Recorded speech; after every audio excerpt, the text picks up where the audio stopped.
Christine, welcome to Mastering You. How are we today? I'm fantastic. Thank you for having me. Yeah, not at all, not at all. Well, firstly, I just want to say massive congratulations to your new book that just got released last week. You were just telling me that you saw this in Times Square on the billboard, right? Yes, it was on rotation for the whole weekend, Saturday and Sunday. It was surreal. And this book took you 7 years pretty much in the making. Yes, that is correct. I've been writing it for a very long time. So I know from, working in this industry and having my own business, to commit to something for that time takes a lot of passion. Mm. There's a lot of usually a big why behind it.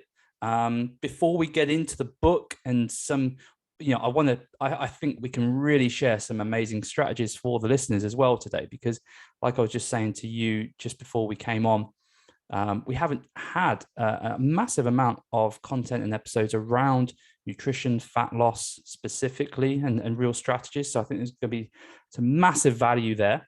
But what took you on this journey in the first place, Christine? So it stems back a very long time actually. And thing is, my background is in biological and chemical engineering, and I have a bachelor's and master's. I worked for DuPont, and I have been a scientist like my whole life. And it got to the point where I was doing really well in my career. I branched off into biotech. And once I branched off into biotech, you're obviously in a substantially smaller company than a large chemical company like DuPont. My thirst and drive for entrepreneurship really grew at that point.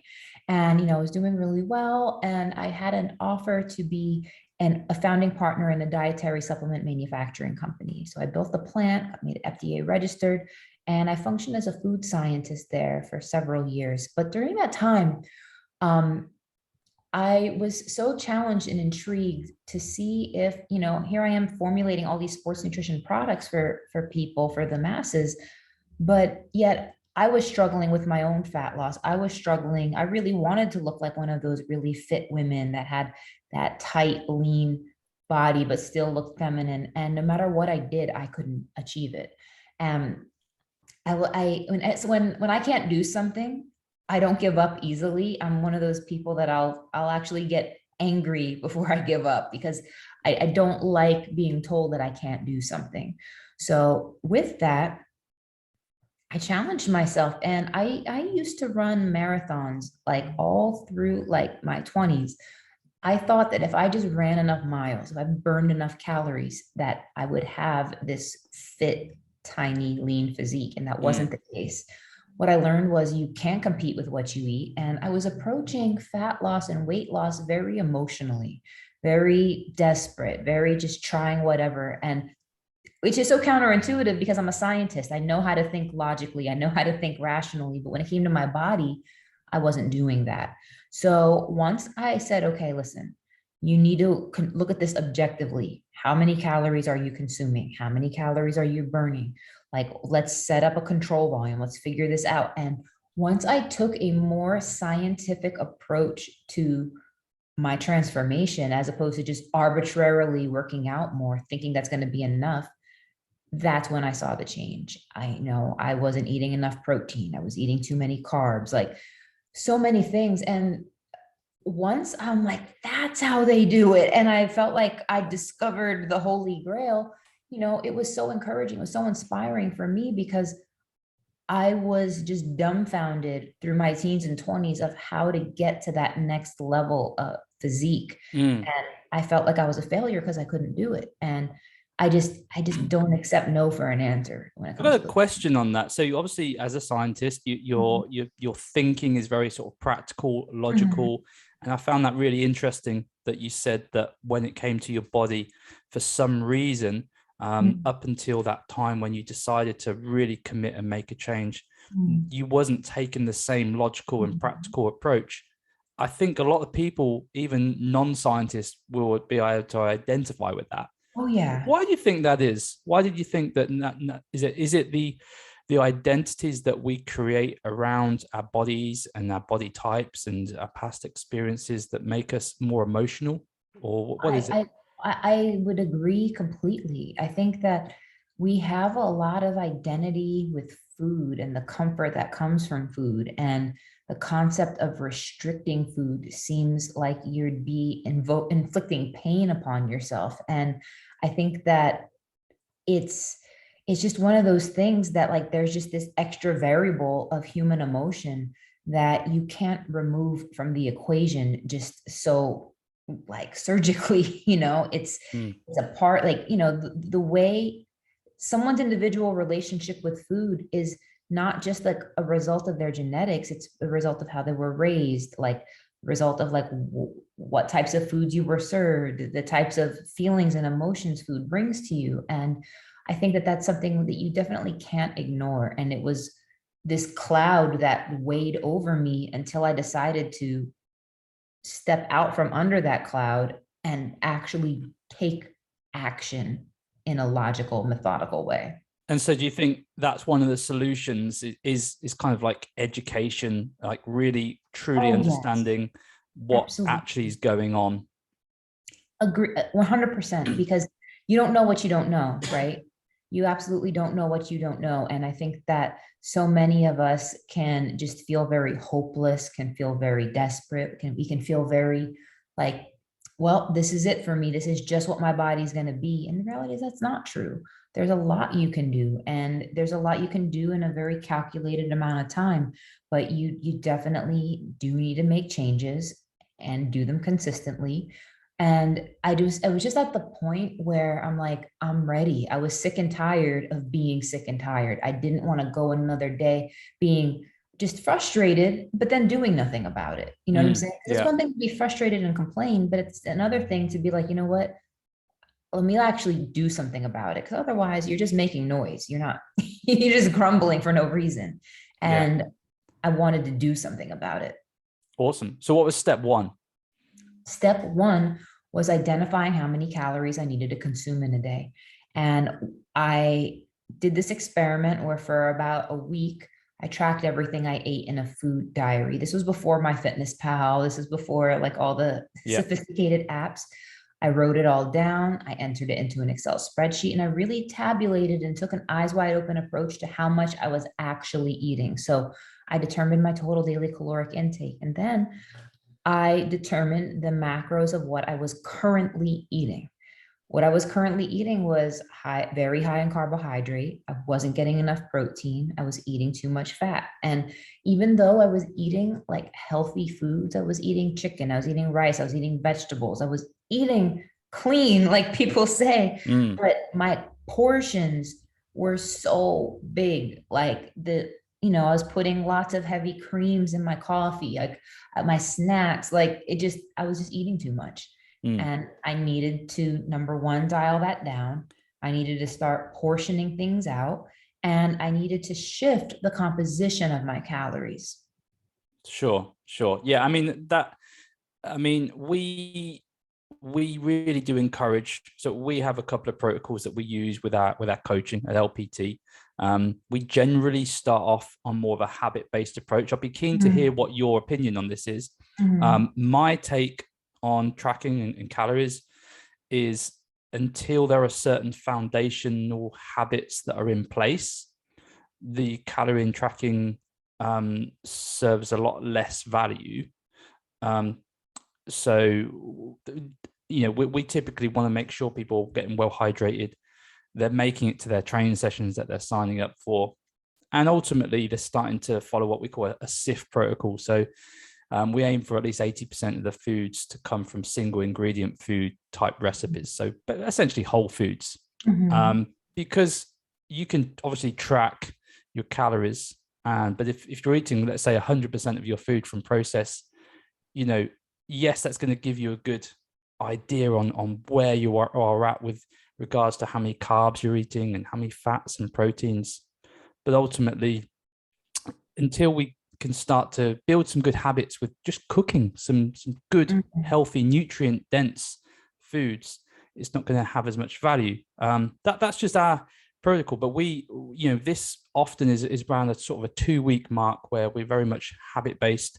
And then we'll encourage people to say, look, even now that you're eating more nutrient dense foods, it's still going to be really beneficial to have an idea of exactly, not exactly, because obviously there are contraindications with exact calories, right? But a good close to exact mark of how many calories you're actually consuming in comparison to how many you need. I mean, we kick off with the hand palm thumb rule in the first few weeks, just to so people have got a baseline. But then we encourage moving on, because like you said, some people just have no idea, and they do the tracking.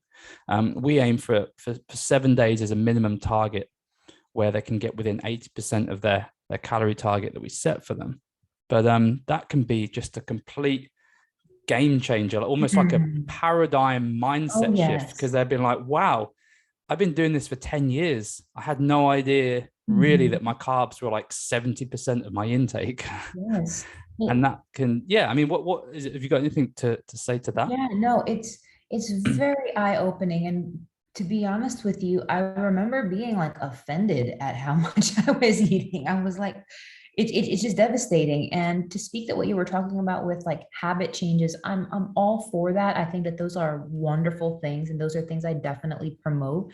I think that by the time somebody is ready to work with somebody like me, they've already done a lot of their homework, they've done a lot of their research, and they really want that dialed in support.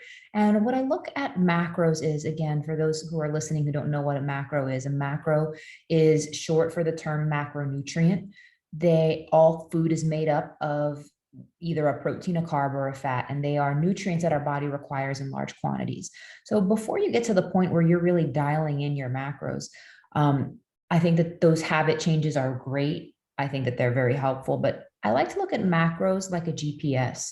So for instance, if you're going from point A to point B in a place you've never been before, having the GPS turned on, telling you where to go, where to turn, how to navigate detours, how to navigate traffic, is going to really get you there in the most efficient way. Now, is it for everybody? Do you need a GPS? Could you go from verbal direction? Could you go from a map? Could you go? There's lots of ways to get from point A to point B. And I don't think you always need to have the GPS turned on to get to a destination. Once you've been there, you're getting the way of the land. You don't need it all the time. But if you do get lost, if you do get off point, it is going to align things to really take you there. Now, not like you said, some folks, there's a lot of low hanging fruit with some people. And I think that this is where there's a gray zone, right? Do you need to be following your macros perfectly? Or as long as you're moving in a direction of making better choices,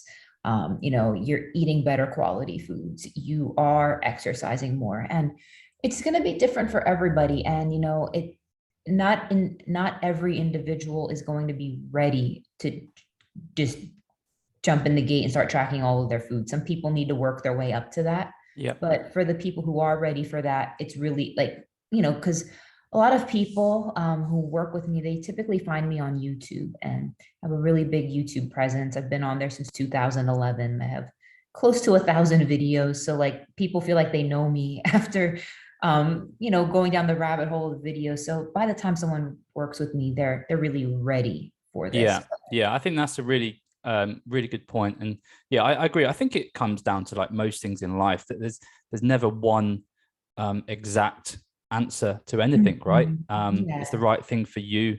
But I think one thing that you can't really argue with is the principle of truth. And if you can truthfully find out roughly how many calories you're consuming in comparison to how many you need, that's probably going to be really important information. Oh, yes. And Absolutely. the longer we go without actually, for many people living in denial and not really, maybe that's one of the reasons why people are put off by doing it. They don't want to sort of own up to the fact that. Agreed. I was one of those people. It's very offensive. Like nobody really wants to look at that. But once that's illuminated, the lack of results you're not getting will be illuminated, and you'll know exactly why. And I think it's even, think about like spendings. Not people don't really want to tabulate how much money they spend in a week, but want to complain that they're broke and have no savings. Do you know what I'm saying? Yeah. you have to pay attention to these things. Well, I don't know if you agree, but I mean, the way that we coach our clients on is you don't need to be tracking for the rest of your life. Agree. No, I am You with that. just the same as your expenses. Once you've got a good hold of them and you know what your outgoings are in comparison to your ingoings, maybe it's something that you do every quarter or, Just to get once a it dialed month, to back just in. see where you're Yes. at. Yes. Do you have a specific protocol, Christine, on when you get to a certain point with you? Obviously, it's different if you have goals. So if you have a goal to, well, there's lots of goals, whether it's to build muscle, whether it's to maintain, whether it's to increase fat loss. But is there a goal where you get to the point where you're like, okay, well, I'm here now. I'm kind of good with my meal plan, my weekly training schedule. I'm kind of, I can park the tracking side of things for now until I want to maybe move my goals on another step. Absolutely, absolutely. And there's lots of measurable ways to document that, engage that. Again, I macros is the whole point of macros is to provide an awareness to what the foods you are eating are made up of so you can make a better choice. It's not meant to be an exercise in obsessive behavior. It's meant to be an exercise in awareness so that way you can reach your goals. And one thing I learned as a scientist and working in industry for, very long time is if it cannot be measured, it cannot be improved. And I would never take a random arbitrary approach to a scientific experiment in a lab. So why do we take this randomness approach with our bodies? And I just can't believe how long it took me to connect the dots. And if I struggle with that, I can only imagine how so many other people are going to have that same struggle. Even knowing all the science, I still struggle to connect those dots because it's a paradigm shift, like you said, and a lot of us don't want to look at it. Yeah. Well, I guess a big reason for that is just that the sheer amount of the volume of information that's sort of thrown at the consumer through magazines and new diets and new fatty plans that come at us, and everyone, it's, I have to say to our clients, it's, don't worry if you feel overwhelmed and confused. Like, with the amount of information that's thrown at us, it's no surprise. Oh, for I did a sure. Google last week for a course that I'm launching, and the Google was, how do I lose weight? And I got 3.28 billion hits. So, that's quite a lot of information to take in if you want to find out. So, but the truth of the matter is, and hopefully we can get into that now, is it doesn't need to be that complicated. No. As you said, step one, find out how many calories do I actually need. And so just, can we briefly get to what would be a quick way that you would recommend people do that? Yeah. So the first thing you do is you need to determine your BMR, which is your basal metabolic rate. That tells you how many calories you need to sustain your current body mass at rest. That's going to be a certain amount of calories. The next thing you need to know is your activity factor. You need to know roughly how many calories you are burning in a day due to just motion activity. And that's exercise plus all non-exercise related movement. So the sum of those two together is your total daily energy expenditure, or your TDEE. That's your maintenance level. Now, at this point, this is where you need to ask yourself, am I trying to maintain? Am I trying to gain? Am I trying to lose? I'd say about 80% of my clients are focused on fat loss. There are other unique specialty goals, but most people are really trying to figure out how to lose fat. So from there, what you need to do is you need to apply a caloric deficit. And if you want to lose 1 pound of body fat, that is 3,500 calories. And what that is, translate 3,500 calories divided by 7 days, 500 calories a day. So from there, that'll tell you your total daily caloric intake. No, that's great. Yeah. So, and then the next step from there, would you go straight to, okay, I know how many calories I need now. I've got my target. Let's call it 1,500 or 1,800 a day. And this is where you kind of go in. I'm guessing this is where we get into the books side of things, is you're really unlocking, well, what's my macro type? Because I know, if I know how many calories I'm trying to achieve, where are those calories coming from? And how do I decipher down, what proportion or ratio, because everyone's going to be slightly different in what's going to work for them, right? Absolutely. And the first thing that plays the biggest role on how to set up your macronutrients is carb tolerance. And my method and approach for how I would help people determine their macros used to be very different when I first started doing this and when I first started making YouTube videos compared to where it is now. And it's evolved because over the last decade, I've worked with over 40,000 people. So I definitely have a lot of data points to gauge and reflect the most appropriate way. And I used to come at this from the whole bodybuilder approach. I used to be a fitness competitor, and the bodybuilder approach to macronutrients is a high protein, low fat, moderate carb approach. And that worked amazing for me. That worked really, really well. And I could show you guys how to split your macros based off of that. The problem is what I learned after like my first year of coaching, that doesn't work for everybody. That worked wonderfully for me and people who had a similar body shape and type as me, but there were just And I guess age and activity is going to play a big part in that. Activity, hormones, glucose metabolism, gut health, digestive enzymes, sex hormones, thyroid. And you can't just throw all that stuff out the window and just tell people you're doing something wrong, because the reality is there are other biochemical factors that play a role and need to be managed and dealt with. So once I know somebody's carb tolerance level, and I explain that in my book, I have an in-depth quiz, really helping people understand how their body responds to carbohydrates. That gives me a score. And then I take them through the macro typing quiz. And based off of the answers to the quiz, it's going to put you in one of the three major categories. So you're either protein fueled, fat fueled, or carb fueled. And when I say protein fueled, fat fueled, carb fueled, I mean the fat would be the dominant macronutrient, protein, the dominant macronutrient, and carbs being the dominant macronutrient. And there are folks who respond best under those different regimes. Right. Nice.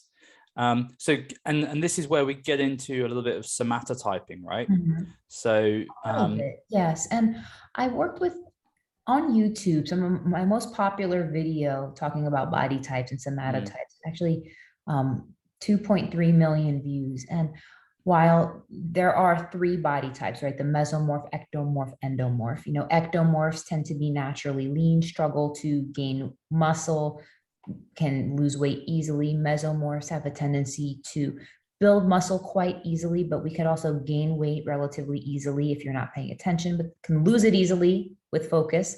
I'm a mesomorph, by the way. And then there are endomorphs. Endomorphs are people who tend to gain muscle easily, but they gain fat very easily, and they have the biggest struggle to drop body fat. And I took a departure from body typing, and the reason for it is this. I think that there is a lot of value in body types. It can help you train. It can help you set realistic expectations for how fast you can gain and lose muscle, how fast you can gain and lose weight. But I can't look at your body and say, this is what your macro ratio should be, because as a biochemical engineer, I know that there are other underlying factors that I can't just tell by looking at you. I don't know if you're going to have a high fasting blood glucose. I don't know if you have estrogen dominance. I don't know, like there's things you have to dig a layer deeper to understand. Yeah, I agree with that. I used to use body typing quite a bit, and I laid off it.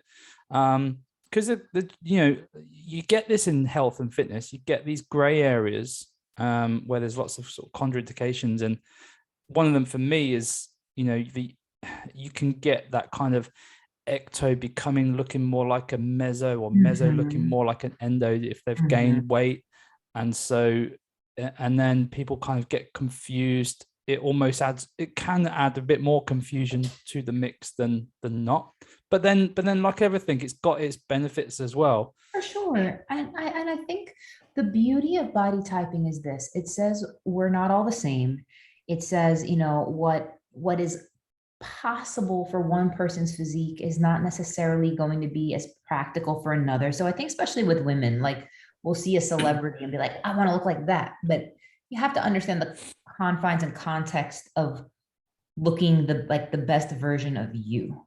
You know what I'm saying? You can't change your bone structure. You can't change the width of your pelvis. You can't change the length of your torso. Like there's certain things that you can't impact, but you can add muscle. You can drop fat. Now, where it's going to come from and where it's going to be added on is going to be much more strategic, and there's more of an art to it, as well, with how you design the training programs to really, because bodybuilding in and of itself is an art. You know what I mean? Mm. Balancing of the physique, adding more to the shoulders and the back to add a V for men, like adding more to the glutes and having a smaller waist for women. Like there's an art to it as well. Yeah.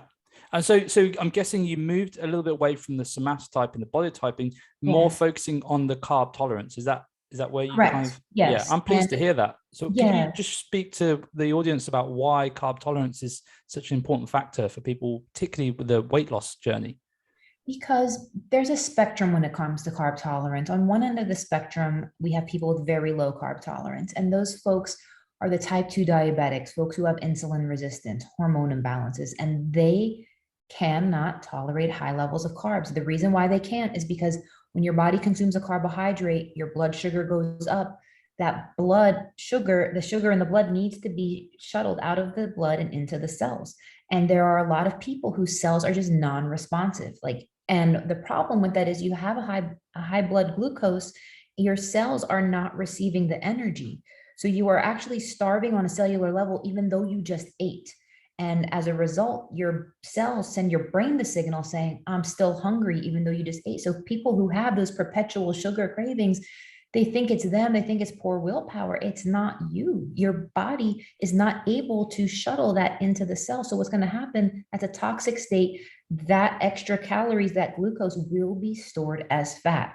Mm. And it's a nightmare because people think it's them. They think I have a sweet tooth. They think I got low willpower, but your cells are just non-responsive. So that's one end of the spectrum. The other end of the spectrum, we have those folks who are hard gainers, those people who, no matter what they eat, they got this high metabolism. They can't have weight stick to them to save their life. And again, so there's a spectrum. So where you fall in the spectrum is going to vary based off of, your fasting blood glucose, your hemoglobin A1C levels, how you physically feel after you consume a starch. Some folks feel like they eat a starch, it just awakens this hunger in them, like I described, and the cravings. Other folks are fine for 2 hours. Other folks can be fine for 4 hours, but you have to really understand how your body responds, because so many people tell me, they're like, I have low carb tolerance. And I'm like, do you?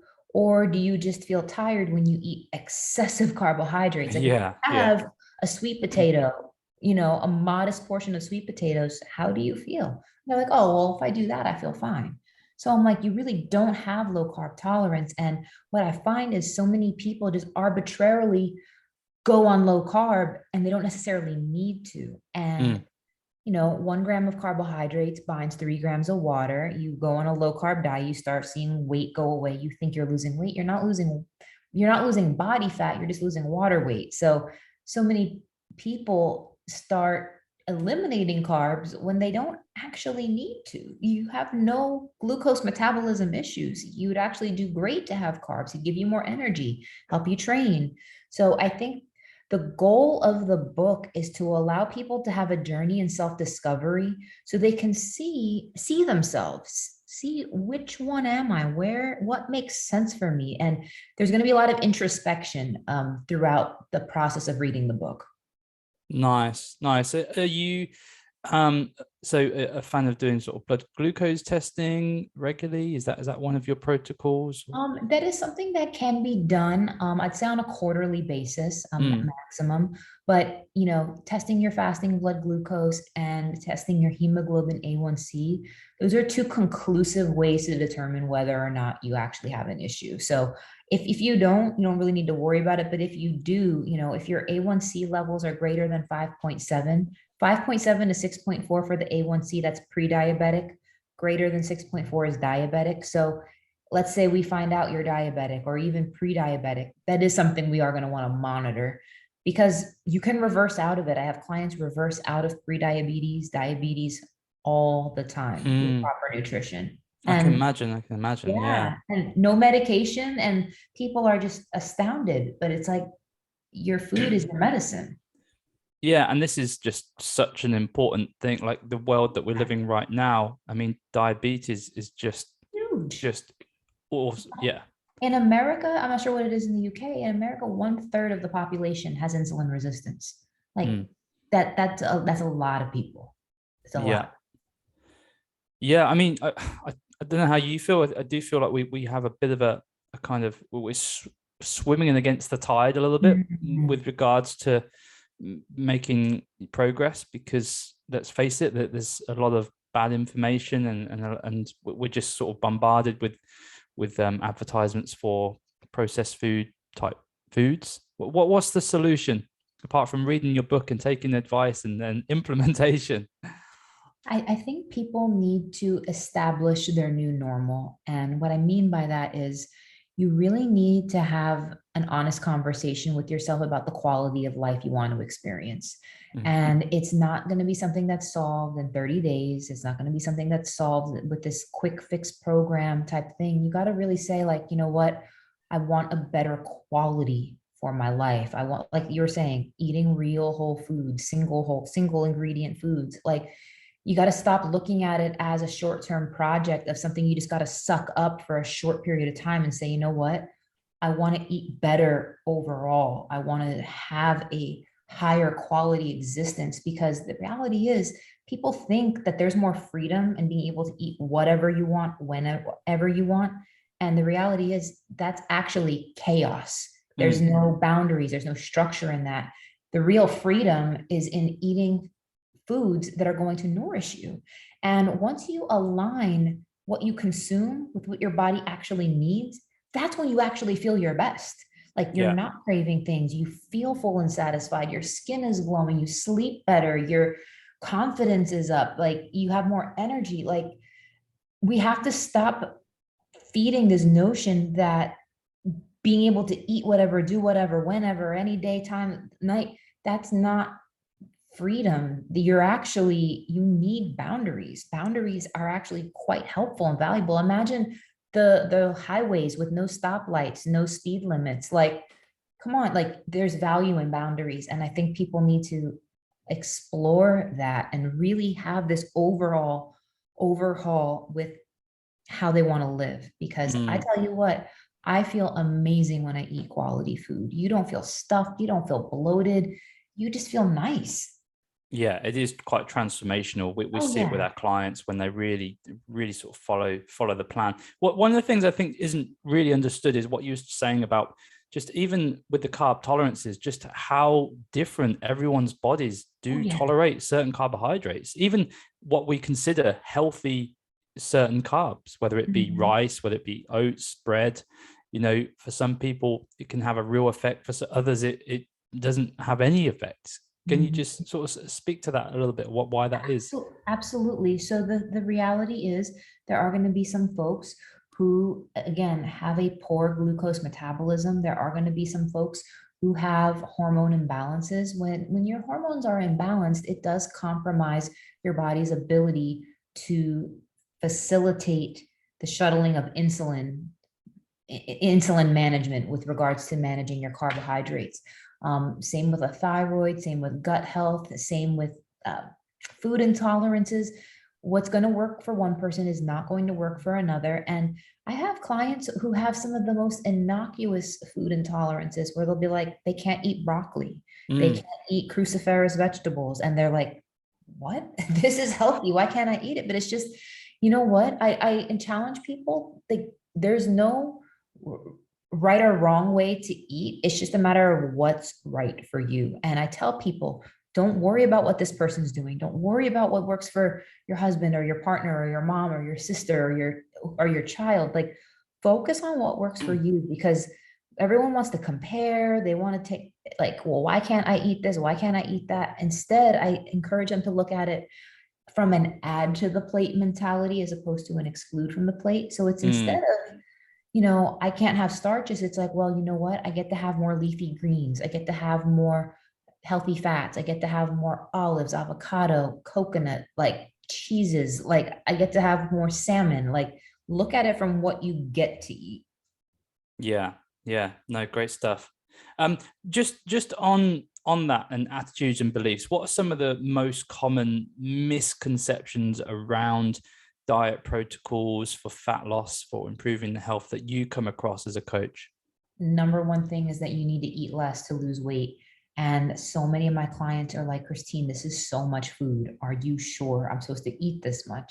And the answer is yes. When you're moving away from processed foods and you're eating vegetables and lean proteins and quality foods, it's going to fill you up. It's going to take a bit to eat it all. And some people are just like, I cannot believe I am eating this much food and I am losing weight. And I'm like, your body needs nutrients. Mm. And I feel like it's very reassuring. I feel like it makes people feel better to know that they don't need to starve. They don't need to just go on one of these managed starvation approaches to effectively change their body composition, because there's too much of that out there and people are sick of it. Honestly, people are very sick of it. It's very damaging to people mentally. People need to, like I was saying, establish their new normal. And to be honest, so many people need to like relearn food. It sounds so bizarre, but like there's so many misconceptions about what is good, what is not good, that, I feel like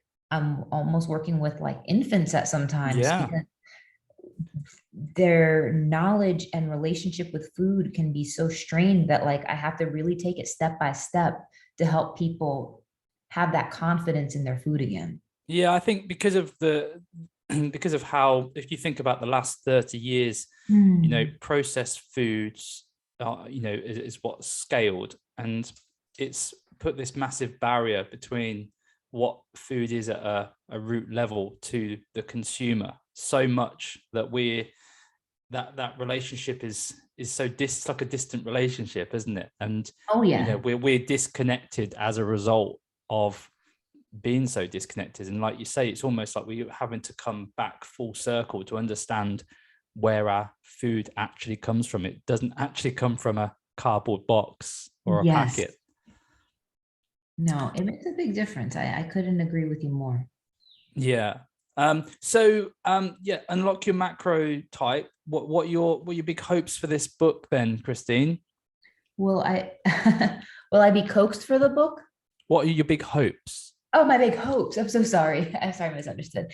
My hopes for the book is this. I don't want people to look at this as this is the Christine way of eating, because that's not what it is. This book is a survival guide. This book is a journey in self-discovery to help you identify with the changes you need to make and the way you need to fuel your unique body. That is my hope. I really want people to feel seen on these pages. I want people to feel like they are very cared for. I want people to feel who have some of these unique nuances that I discuss in here to be like, that's me. Thank God somebody's talking about this. I really want people to feel seen. And this book literally is, it's my love letter to like my YouTube followers who've been following me for so long. Because when I first started making YouTube videos and I started taking it very seriously, that's when I learned how confused everybody is, because video after video, all in the comment section, like so many people are just confused. And I really wanted to, and they're like, is there a book? Is there some resource? And the thing is, there really wasn't one main resource that is unbiased with regards to, I'm not touting veganism, I'm not touting keto.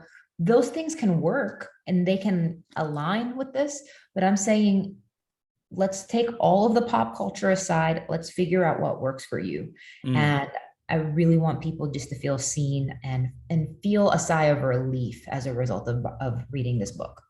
Yeah, I think that's a really good way to kind of wrap this up, actually, is just the absolute importance of understanding the key principles of health and wellness at a broad level, Yes. because strategies and tactics, there are many, Yes. but principles, there are a few. And Yes. we get so caught up in the new strategy, the new tactic, whether it be, am I doing like intermittent fasting? Am I doing the keto diet? Am I doing this? Ultimately, many of them, particularly when it comes to weight loss, they just come down to the same thing. They're achieving that elusive calorie deficit that many of us need. Right. And so the real question is, do I need any of that stuff? Mhm. Maybe using your book, you can create your own ideal plan. Exactly. And that's ultimately what I always say to my clients: the best idea is going to be your idea. Mm. And even though we do give our own clients, you know, meal plans and recipes and tools to help them, you know, we really encourage them to build out their own plan, you know, that's Mm. going to be the one that they're going to enjoy based on their own likes and dislikes and goals. Mm. So we really, yeah, it's really awesome. I highly recommend everyone get stuck into your book, but also check out your YouTube channel, because there's some really great content on there. Not surprised that you've got so many followers on there, because it's, yeah, fantastic content. Well, thank you so Yeah, much. really, really pleased to have you on board. Yes. And one of the questions I always finish with, Christine, is what does mastery, self-mastery mean to you? Self-mastery means being able to control your emotions and being able to make choices that are aligned with your best self. Perfect. Absolutely perfect. Any last words of wisdom? Where's best for people to find you, find the book? Obviously, we'll put the links in our show notes anyway, but feel free to Yes. share. So you guys can find the book on Amazon. It's available everywhere books are sold, but for overseas, I would definitely stick with Amazon or like Apple Books or Google Play. But I would definitely say Amazon. It's also available hardcover, audiobook, as well as ebook. You guys can learn more about me on gaugegirltraining.com. You guys can check me out on social, on Instagram at gaugegirltraining, GAUGE. YouTube, Gauge Girl Training. You guys can also check out my supplement company, Gauge Life. And thank you so much for having me today. It's been a pleasure talking to you. No, not at all, Christine. I have one last question actually. Yes. Where did the name Gauge come from? What was what's the backstory on that quickly? I wish it was something very deep and philosophical, but it's not. My first company, my first manufacturing company was called Muscle Gauge Nutrition, and Gauge Girl was my first Instagram handle Oh, okay. So you type stuck thing. with it. Yeah. Yeah. Had to ask. Yes. No, brilliant stuff. Thanks so much. Take Thank care. you. It's been a pleasure.